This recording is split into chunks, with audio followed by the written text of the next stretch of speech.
Good morning, love. Yesterday I found myself complaining incessantly. Do you ever find yourself complaining in your head when you're alone just about something that really is not complaint worthy?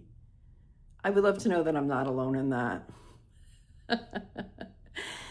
So I want to tell you that story, a little bit of it. I also want to share a poem. And at the end of this video, I'm going to talk a tiny bit about our subject for tomorrow because I'd love to have some conversation about it. And I thought maybe I ought to prep that conversation. So yesterday I was driving on Route 80, lots and lots and lots of rain, but not even that heavy rain, but it's like this small rain. And so it wasn't that bad until trucks. And the trucks were roaring past and more water, more wet, more ick. And I was just so fed up with it. I got off at a rest stop or actually a service area, and got myself a cup of coffee and just sat for a while and thought of solutions. And so I decided to consult GPS, and I got off and I took like a 10-minute longer drive, but it was so much more pleasant and I felt restored by it. Well, I don't want to say here's the big red bow, because this morning when I was thinking about this subject and if I should talk about it, I thought about my parents. My parents drove from California to New Jersey before many of the interstate highways were built.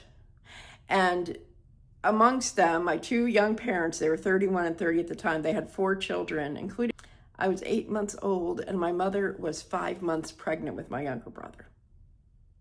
How on earth? No car seats, no handheld toys for kids to play with. So my mom had Sue and me, my sister and myself, and she described restroom breaks that they would take, and Sue would be sitting on the floor. 2-year-old Sue, almost 3, they would plunk 8-month-old me in her lap, and mom would use the restroom that way. I just can't imagine this. And here I am whining, complaining, and able to consult a GPS and able to take a different route on a whim. And why am I complaining? Why do we complain about these things?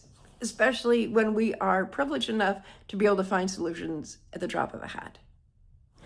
Now, this book, this poetry book by Nikita Gill, she's pretty famous. I just learned yesterday she's Scottish. I had no idea.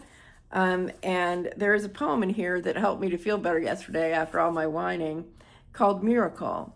And what I thought about this poem is it's a miracle when we stop complaining, but also you are a miracle and I'm a miracle. And I've always thought that, especially for those of us who might not have been planned or wanted. Remember, my parents had 5 kids in 7 years. Okay, so here we go. Miracle. By the way, as I read the first line, I realize there's people who have differing beliefs, and I would like for you to think about or open your heart to having different beliefs, and also to know that I believe I'm fearfully, wonderfully made, and I was knit together in my mother's womb, and I was destined for certain things when I was conceived in secret, because I was definitely unplanned. Okay, here we go. It took 3.8 billion years of triumphant evolution, remarkable collision, an unbelievable confluence made by sheer will and influence of this infinite universe and all of the stars to get you here. I hope you never doubt again that even when you are in pain, you are a miracle, and every part of you is incredible. And finally, please take that in, that you are a miracle. That's something I believe so strongly. Each of us is a miracle. It's a miracle that we're here exactly as we are, exactly as we're made up. So the final thing is, one of the things I've been thinking about since I started my the first half of my road trip was about home.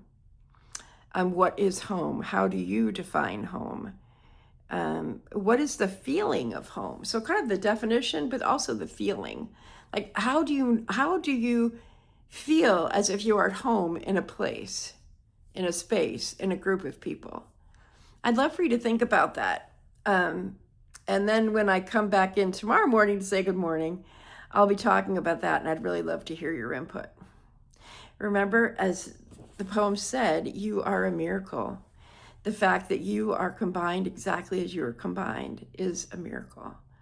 It's so unlikely for any of us to be born, whether or not our parents wanted us or whether we're a quote unquote accident. There's no accidents. You're absolutely perfect. And I'm so grateful that you are here. So have a remarkable day. I look forward to seeing you tomorrow.